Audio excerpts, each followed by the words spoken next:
কিন্তু আফসোস তো এইখানেই। তিন কারণে বলছিলাম যে কোরবানি তিন কারণ ছিল, তিন কারণ আর কোরবানিতে নাই। কোরবানি এখন শোডাউন। কি শোডাউন? কোরবানি এখন নুমায়েশ, দেখানোর জন্য। কোরবানি নাইলে কোরবানির মাসলা বয়ান করা দরকার ছিল না। কোরবানি তো মাসলা বয়ান করার দরকার ছিল না, যে কোরবানি কার উপরে ওয়াজিব এটা বয়ান করা দরকার ছিল না। কোরবানি তো 3 নম্বর বলছিলাম মহব্বতের জিনিস। কি জিনিস? কি জিনিস? মহব্বতের জিনিস। এজহারে মহব্বত বলে, মহব্বতের জিনিস ছিল কোরবানি। ইব্রাহিম আলাইহিস সালাম দেখায় দিছে যে আপনার জন্য ভালোবাসা বেশি না আমার সন্তানের জন্য ভালোবাসা বেশি, এটা প্রমাণ করছে যে না না, আপনি যদিও মুখ দিয়ে বলেন না যে আপনি যা ভাবতেছেন তা না, যদিও আপনি অন্তর্যামী, যা ভাবতেছেন তা না। হ্যাঁ, ইসমাইলের দিকে তাকাই, এটা স্বাভাবিক। বুড়া বয়সের ছেলে, 86 বছর বয়সে, 96 বয়সের ছেলে, 96 বছরের বয়সের ছেলে, যদিও বারবার তাকাই, কিন্তু না, আপনার ভালোবাসার সামনে এরকম কুঠি ইসমাইলকে জবা দেওয়া যায়। আবার 6 বছর ছেলেও দেখাইছে যে আপনার ভালোবাসার সামনে সব কিছু, মা বাবা দুনিয়া সব কিছু কোরবান করা যায়। ইয়া আবা তিফআল মা তুমার সাতাজিদুনি ইনশাআল্লাহ মিনাস সাবিরিন। আয়াত এটাই বলে, এজহারে ভালোবাসা ছিল। যেখানে ভালোবাসা চলে আসে ওইখানে আর কোনো জিনিসের কি থাকে না, বাধাও থাকে না, আর কি ধর্মীয় মূল্যও থাকে না। কি থাকে না? মূল্য থাকে না। ভালোবাসা, যেখানে ভালোবাসা মধ্যে চলে আসে ওইখানে কোনো দ্বিধা দ্বন্দ্ব থাকে না। ভালোবাসা, ওইখানে মাসলা থাকে না। এই জন্য কেউ লেখছেন ভালোবাসার কোনো মজহাব নাই। কি নাই? কি নাই? ভালোবাসায় রীতিনীতি আছে নাকি? হ্যাঁ, এই জন্য কোনো কেউ লেখছে খুব সুন্দর, বই পড়া ভালোবাসা করণ যায় না, বই পড়া প্রেম করা যায় না, বই পড়া। আগে প্রেমের বই পড়বেন তারপরে প্রেম করবেন, এটা হবে না। मोहब्बत सिखा देती है आदब मोहब्बत को। ভালোবাসাই শিখায় দেয় ভালোবাসা কেমনে করতে হয়, কোন সময় গলির কোন কোনায় দাঁড়াইতে হয়, কোন সময় ছাদে উঠতে হয়, কোন সময় স্কুলের সামনে যায় দাঁড়াইতে হয়, কোন সময় কোন চিপায় যায় খাড়াইতে হয়, ওটা ভালোবাসাই শিখায় দেয়। এটা বই পড়া করণ যায় না। হ্যাঁ, ভালোবাসা করেন তো নাই, বুঝবেন কই? হ্যাঁ, বিয়ার আগেও করেন নাই, বিয়ার পরেও করেন নাই, কোত্থেকে বুঝবেন? বিয়া কইরা তো মনে করছেন ঘরের জন্য কিনে আইছি, কি চাকরানি আনছি, চাকরানি, বউ হিসাবে তো আনেন নাই। ভাবছেন চাকরানি নিয়ে আইছি, কি কাজের লোক? কি কি বউ কি কাজের লোক নাকি? কাজের লোক নিয়ে আসছি। এই জন্য তো বিয়ার পরেও ভালোবাসা হয় নাই। বিয়ার পরেও, আর আগে তো করেনি না, করতে বুঝবেন আমার কথা। তো ভালোবাসা বই পুরা করা যায় না, ভালোবাসা তো শিখায়া দেয়। मोहब्बत सिखा देती है आदब मोहब्बत। ভালোবাসাই শিখায় দেয় কোন কোনায় কোন সময় দাঁড়াইতে হবে, কোন ভাষায় কোন ভঙ্গিতে কখন কথা বলতে হবে, ঠিক না? যদিও আমি এটাকে বৈধ বলতেছি না, আবার ভাইবেন না যে হুজুরে তো খুব সুন্দর বৈধতা দেখাইতেছে, তাইলে পরকিয়া করতে অসুবিধা কি, ঠিক না? হ্যাঁ, না না না, বৈধতা দিতেছি না। ভালোবাসা তো হয় বিয়ের পরে, যখন বউ হিসাবে নিয়ে আসে, স্ত্রী হিসাবে নিয়ে আসে, তখন তো ভালোবাসা হয়। এই জন্য বাংলা একটা কথা আছে, যত বয়স বাড়তে থাকে মহব্বত তত বাড়তে থাকে। হ্যাঁ, আমাদের তো কমতে থাকে, ঠিক না? বাড়তে তো থাকে না। তো আল্লাহ আমাদেরকে সতর্ক করতেছেন, সুযোগও দিতেছেন, আবার সুযোগগুলাকে কি মূল্য দিয়ে ভরা দিছে। মনে তো রাখেন না আপনারা, দেখা যায় বুঝলা যান, মনে রাখেন, কথা বুঝে আসবে, মূল্য দিয়ে ভরা দিছে। যেমন রোজা ছিল, আবার জি কদার থেকে শুরু হয়েছে, মাত্রা বাড়তে বাড়তে বাড়তে মুহররমের শেষে যে শেষ হবে, টানা 3 মাস সুযোগ দিতেছেন। তো কোরবানি বুঝাইতেছিলাম, কোরবানি ভালোবাসার প্রকাশ ছিল, আর ভালোবাসাতে কোনো মজহাব নাই, মাসলা নাই। কি যেমন যা কয়া যেমনে কয়া পটাইতে পারে, যা কয়া, মনে হয় বোঝেন নাই, যা কয়া যেমনে কয়া, যা কয়া যেমনে কয়া, বোঝেন না? যেইভাবে কয়া হোক, যা কয়া হোক। আল্লাহ জাল্লে জালালুহু আম্মা নওয়ালুহুর ইহসান, যে আল্লাহ মানুষকে সতর্ক করেন এবং সুযোগও দেন। কিন্তু আল্লাহর মতো সত্তার জাত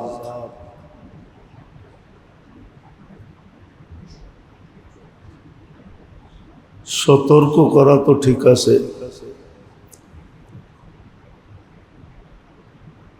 কিন্তু সুযোগ দেওয়া, কোনো সৃষ্টিকে যখন দেন নাই সুযোগ, কোনো সৃষ্টিকে আল্লাহ সুযোগ দেন নাই, বা কোনো সৃষ্টিকে আল্লাহ সুযোগ দিবেনও না। এই জন্য কিতাবে পাওয়া যায়, গাছের ডাল যখন আল্লাহর জিকির ছেড়ে দেয় তখনই নাকি শুকায়া যায়, লাকড়িতে রূপান্তরিত হয়, চুলায় যাওয়ার উপযোগী হয়ে যায়। ঠিক তদ্রূপ মাছ যখন জিকির ছেড়া দেয় তখনই নাকি বড়শিতে আর ঝালে ধরা পড়ে। কিন্তু আল্লাহ মানুষকে সুযোগ দিছেন, সতর্ক করছেন, সুযোগও দিছেন। আবার সুযোগগুলাকে বড় মূল্যতে রূপান্তরিত করছেন। এমন না যে সুযোগগুলা মূল্যহীন না, বরং মূল্যতে রূপান্তরিত করছেন। এক একটা সুযোগকে বিরাট বিরাট মূল্যে রূপান্তরিত করছেন। কারণ ছিল এটাই যে মানুষ দুনিয়াতে অসফল হোক, কিন্তু আখিরাতে যেন অসফল না হয়। দুনিয়াতে সফলতা মিলল না, টানা হেসরা বা সংকীর্ণতা বা দারিদ্রতা, এর ভিতরেই জীবন কেটে গেল, তাতে কিছু আসে যায় না। 60-70 বৎসর, উর্ধে গেলে 80-90 বৎসর, এইভাবেই কেটে যাবে। কিন্তু হ্যাঁ, এটাও একটা সত্য, এই দারিদ্রতা বা দুনিয়ায় অসচ্ছল হওয়া, এটারও একটা বিরাট বড় প্রতিদান রাখছেন। এটার যদি প্রতিদান না রাখতেন তাহলে একটা অভিযোগ ছিল, কিন্তু না, এটারও প্রতিদান আছে। দারিদ্রতারও একটা প্রতিদান আছে, ক্ষুধার্ত থাকারও একটা প্রতিদান আছে। কিতাবেই পাওয়া যায়, হাদিসেই সুস্পষ্ট ইঙ্গিত, ইন্না শিদ্দাতাল হিসাব লা ইউসিবুল জায় ইয়াউমাল কিয়ামা। দুনিয়ায় যাদের উপরে ক্ষুধার্ত আসছে, দুনিয়ায় যারা ক্ষুধার্ত ছিলেন, সচ্ছলতার সাথে যারা ছিলেন না, কিয়ামতের কঠোরতা তাদের পর্যন্ত আসবে না। আল্লাহ কিয়ামতের কঠোরতার থেকে তাকে বাঁচায় দিবে। কিয়ামতের দিন সর্বপ্রথম কাপড় ওদেরকেই পরানো হবে যাদের জীবনে, দুনিয়ার জীবনে ছিঁড়া ভরা কাপড় ব্যতীত ভালো কাপড় পরার সুযোগ হয় না। এদেরকে সর্বপ্রথম জান্নাতের কাপড় পরাবে।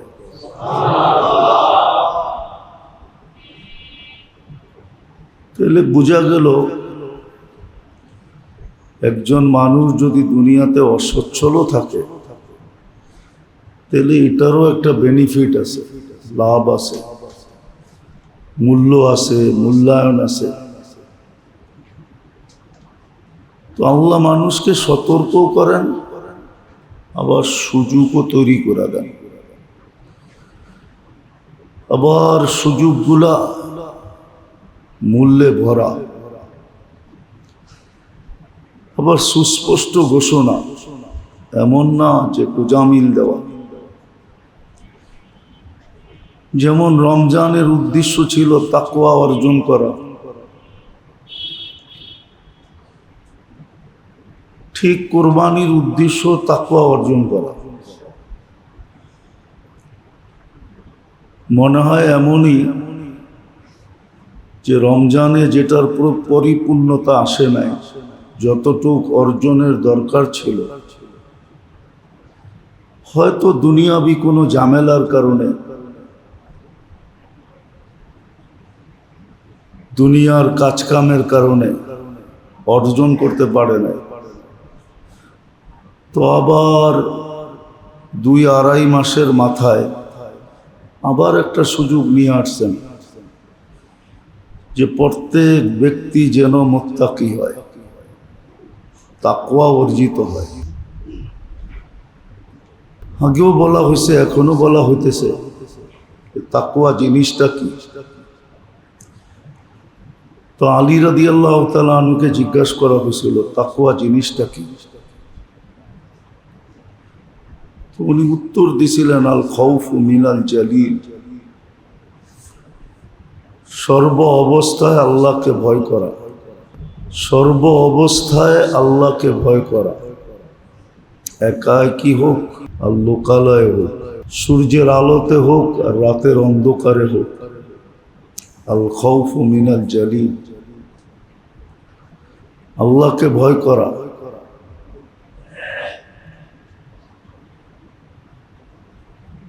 আল খাউফু মিনাল জালিল ওয়াল আমালু বিত-তানজিল, আল্লাহর পক্ষ থেকে যা আসছে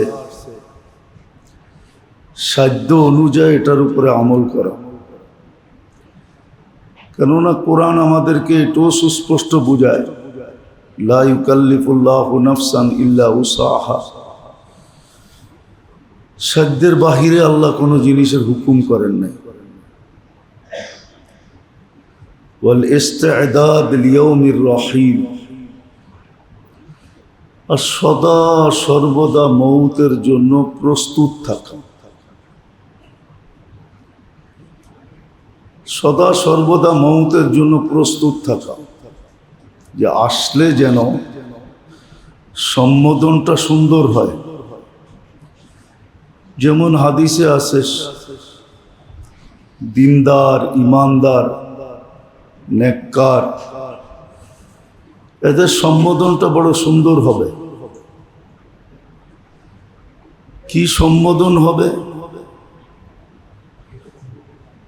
উখরুজি আইয়াতুহান নাফসুত তাইয়্যিব মিনাল জাসাদিত তাইয়্যিব ইলা রাউহিন ওয়া রাইহান। পবিত্র রূহ পবিত্র শরীর থেকে বাহির হও, চলো এরকম জগতে যেটা সুখ শান্তিতে ভরা। ইলা রব্বিন গায়রি গাজবান, এরকম রবের কাছে চলো যে তোমার উপরে রাগান্বিত নয়। তো মৌতের জন্য সদা সর্বদা প্রস্তুত থাকা। হ্যাঁ, এই জন্য কিতাবে আছে, সারা দিনে যদি 25 বার মৌতকে স্মরণ করা হলো, তাহলে ওই দিনের মৃত্যু তার জন্য শাহাদতের মৌত বয়ে নিয়ে আসবে। আর এটা কোনো কঠিন না। এইভাবে ভাগ করা হলেও হয়। 5 ওয়াক্ত নামাজের পরে যদি 5 বার স্মরণ করলো, তাহলে 5 5 25 হয়ে গেল 25 বার। কিন্তু কে স্মরণ করবে, কিভাবে স্মরণ করবে, এটাও শেখানো হয়েছিল। বারিক লানা ফিল মাউত ওয়া ফিমা বাদাল মাউত। আল্লাহ মৌতের ভিতরে বরকত দেন, মৌতের পরেও বরকত দেন, শেখানো হয়েছিল। কিন্তু করবে কে? তো সদা সর্বদা মৌতের জন্য প্রস্তুত থাকা, এটাও তাকওয়ার অন্তর্ভুক্ত। রেদা বিল কালিল, সর্বশেষ ছিল যতটুক দিছেন, যেমন দিছেন, এটার উপরে সন্তুষ্ট থাকা। যতটুক দিছেন, যেমন দিছেন, এটার উপরেই সন্তুষ্ট থাকা। এই জন্য হাদিসে একটা ইঙ্গিত ছিল, উনদুর ইলা মান তাহতাকা, তোমার অবস্থার থেকে নিচের অবস্থার দিকে দেখো। তুমি যেখানে আসো, তোমার চেয়ে নিচে কেউ আসে কিনা। তোমার চেয়ে নিচে যদি কেউ থাকে, তাহলে দেখা যাবে তোমার চেয়ে নিচে যে থাকবে, এর দিকে তাকাইলে ফলাফল কি দাঁড়াবে? তাকুন আবদান শাকুরা, তুমি শুকুর গুজার বান্দা হইতে পারবে। ওয়ালা তাকুন ইলা মান ফাওকাকা, তোমার চেয়ে উপরে যে আছে তার দিকে তাকায় না। হতে পারে তাকানের কারণে তাকুন আবদান আবদান কাফুরা, তুমি অকৃতজ্ঞ হয়ে যেতে পারে। আবার এটাও একটা সত্য কথা, যাকে যতটুক দিছেন অতটুকের হিসাবই তো নিবেন, ঠিক না? যার কাছে কোনো ব্যালেন্স নাই, তার কাছে তো আল্লাহ জিজ্ঞাসা করবে না তোমার ব্যালেন্স ছিল না কেন, তোমার ব্যালেন্স নাই কেন, এটা তো জিজ্ঞাসা করবে না। এটাও তো যুক্তিসঙ্গত। এই জন্যই তো যাদের কাছে ব্যালেন্স নাই,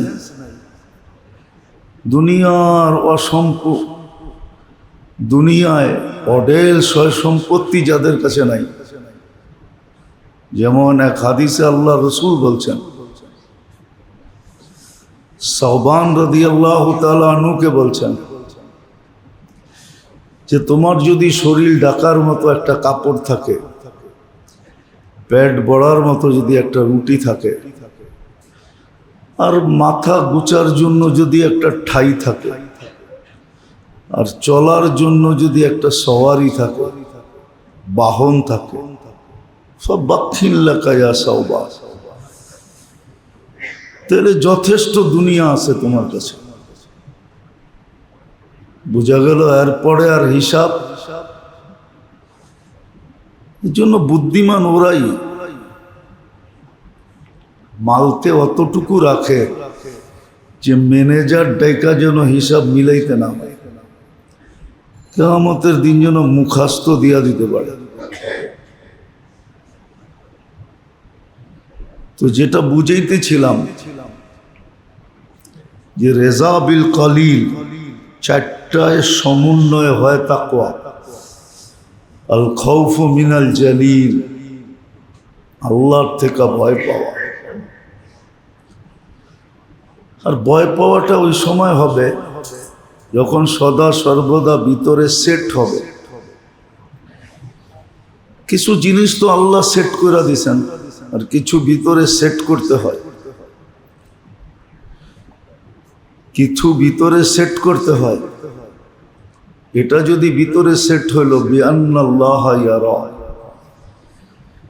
যে আল্লাহ কিন্তু আমাকে দেখতেছেন, শুধু দেখতেছেন না, ইয়ালামু খাইনাতাল আয়ুনি ওয়া মা তুখফিস সুদূর, আমার দিলে কি লুকানো আছে এটাও জানতেছেন, চোখের ইশারাও বুঝতেছেন।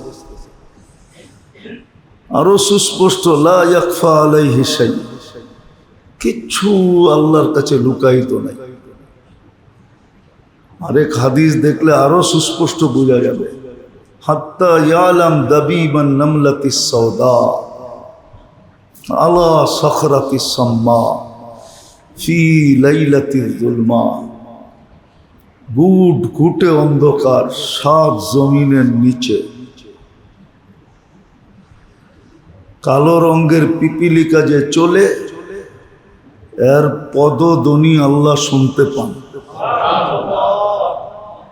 ওয়ায়ানজুর আইয়ু কদমিন ইউকাদ্দিম ওয়া ইউআখির, আল্লাহ দেখেন কোন পাও আগে করতেছে কোনটা পিছে করতেছে।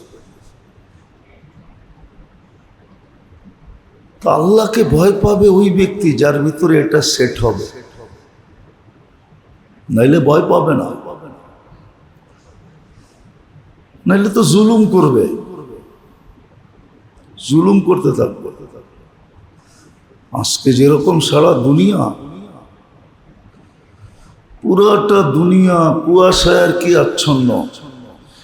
ঢাকা শহর এখন মেঘে আর কি আচ্ছন্ন। এর চেয়ে হাজার গুণ না কোটি গুণ বেশি দুনিয়াটা জুলুমে আচ্ছন্ন। জুলুম আর জুলুম, জুলুম আর জুলুম, জুলুমে আচ্ছন্ন, জুলুম দিয়া বড়া। আর এটারও একটা বেসিক পদ্ধতি আল্লাহ বয়ান করছেন, যে নিজের সাথে জুলুম করতে পারে, নিজের আখিরাতকে নিজের হাতে বরবাদ করতে পারে, ও হাজারো মানুষের জিন্দেগি বরবাদ করতে পারে। এটাই সত্য। আজকে জুলুম এই জন্যই, প্রথম দেখা যাবে সে নিজের সাথে জুলুম করে কিনা। যদি নিজের সাথে জুলুম করলো, তাহলে আপনি 100% বুঝে নেন এই হাজারো মানুষের সাথে জুলুম করবে।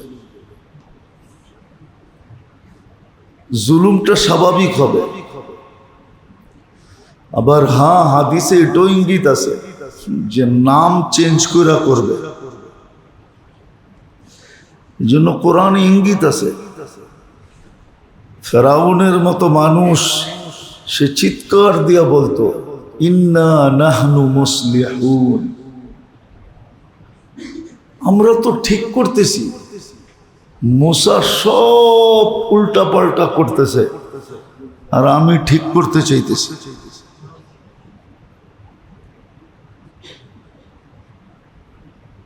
তো নাম চেঞ্জ করে করবে, নাম চেঞ্জ করবে। যাক, যেটা আমার বুঝানোর উদ্দেশ্য, কথা অনেক আগে চলে যাবে। এরকম বাহির করতে গেলে একটার পর একটা আসতেই থাকবে। কোরআন হাদিস দিয়ে বোঝানো যাবে, কিন্তু বুঝ নিবে কে? সবাই তো আমরা দুনিয়ায় মস্ত। দুনিয়ায় মস্ত বোঝেন? মস্ত তো বোঝেন না, মস্ত বোঝেন? সবাই আমরা দুনিয়ায় নেশাগ্রস্ত, দুনিয়া নিয়ে পাগল হয়ে গেছে।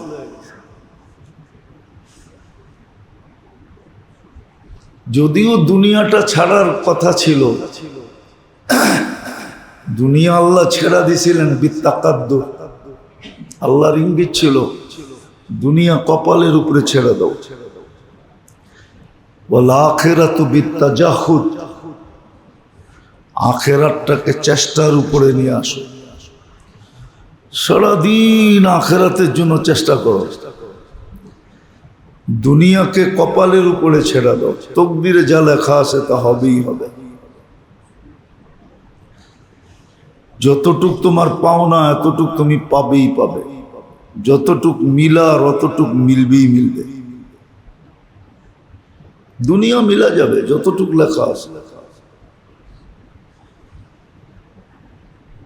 কিন্তু উল্টা হয়ে গেছে। দুনিয়ায় আমরা নেশাগ্রস্ত, আখেরাত চোখের সামনে থেকে গায়েব হয়ে গেছে। যুক্তি তো বলে, হ্যাঁ কত রেন্টার ফ্যামিলি তো দেখি, আবার জ্যাপ খরচ দিমু করতে গা, কি বলে না যে তোর এন্টার ফ্যামিলি তো সামলাই, আবার জ্যাপ খরচও চাস। আল্লাহ তো বলতে পারতো যে বিল তো নেই না, সব সার্ভিস বিনা পয়সায়, আবার সওয়াব দিমু কেন? অথচ হাদিসে তো আছে, বুখারী শরীফে আছে, আর নাফখাতু আলা ইয়ালিহি সাদাকা।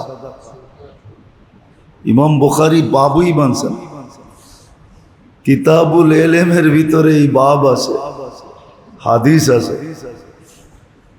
পরিবার পরিজনের উপরে খরচা করাটাও সৎকার সওয়াব পায়।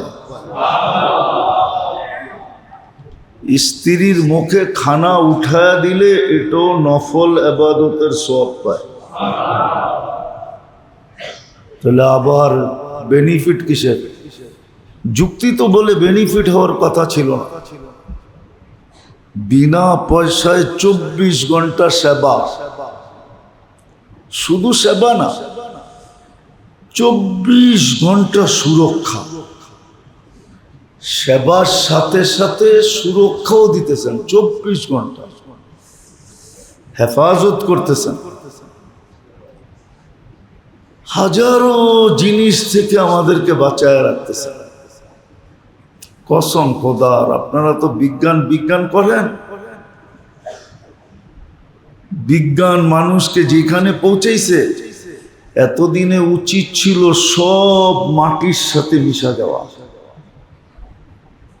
কসম খোদা, ফিতরতের থেকে বাহির হয়ে যাওয়ার কারণে আল্লাহ মানুষকে যে সিস্টেমের উপরে পয়দা করছেন, আর তার জীবনের জন্য এটা বাহির হয়ে যাওয়ার কারণে উচিত ছিল এতদিনে দুনিয়াটা ধ্বংস হয়ে যাওয়া। শুধু জলবায়ু না পরিবর্তন হয়েছে, সব পরিবর্তন হয়ে মাটির সাথে মানুষ মিশা যাওয়ার কথা ছিল। শুধু আল্লাহ একটু দেখাইছেন যে জলবায়ুটা চেঞ্জ করে দিছে। এটা আমরাই করছি। দুনিয়া এখন স্বীকার করে যে প্রযুক্তির কারণে, টেকনোলজির কারণে দুনিয়া জলবায়ু বিনষ্ট হয়ে গেছে, মাটির সাথে মিশা যাওয়ার কথা। কেননা ফিতরতের উপরে তো মানুষ নাই, যে সিস্টেমের উপরে আল্লাহ তৈরি করছেন, যে সিস্টেমের উপরে মানুষ তৈরি করছেন। হ্যাঁ, আমাদের আসবাবপত্র, বর্তন সর্তন সব চেঞ্জ হয়ে গেছে। আগে 3 ধরনের বর্তন ছিল, আসবাবপত্র ছিল, বর্তন হাড়ি পাতিল 3 ধরনের ছিল, গ্লাস গুলাস 3 ধরনের। প্রথম ছিল মাটি, তারপরে ছিল তামা, তারপরে ছিল পিতল। এই 3টাই ছিল, এই 3টাই ছিল, আর ছিল না। এই অ্যালুমিনিয়াম সেলমোনিয়াম স্টিল সিস্টিল, হ্যাঁ, কাঁচ কুচ ছিল না। ও আরেকটা ছিল কাঠের, কি এই 4 ধরনের ছিল, 4 ধরনের ছিল। তখন মানুষের শারীরিক অবস্থা যেরকম ছিল, আজকের থেকে 100 গুণ বেশি শারীরিক অবস্থা উন্নত ছিল।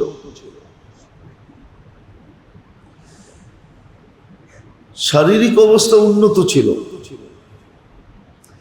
রোগ ব্যাধির মাত্রা খুব কম ছিল, মাত্রা খুব কম ছিল। জটিল রোগে মানুষ ভুগতেন কম, জটিল রোগ ছিল না। হ্যাঁ,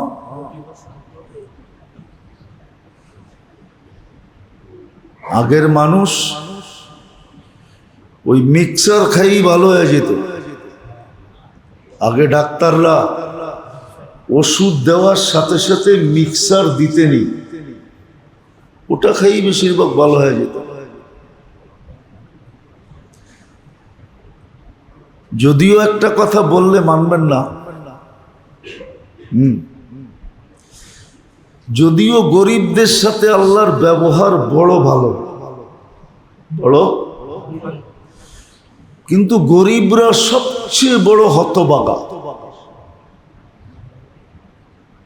গরিবদের সাথে আল্লাহর ব্যবহার বড় কি বলবো? জটিল রোগে গরিব আক্রান্ত খুব কম, জটিল রোগে গরিব, অল্প পয়সায় গরিবের চিকিৎসা হয়ে যায়, সামান্য ফার্মেসির ওষুধ খাই ভালো হয়ে যায়। কিন্তু গরিব সবচেয়ে বেশি কপাল পোড়া, সবচেয়ে নামাজ কম পড়ে গরিবরা, রোজাও কম রাখে। রাগ হয় না, হিসাব করে দেখেন।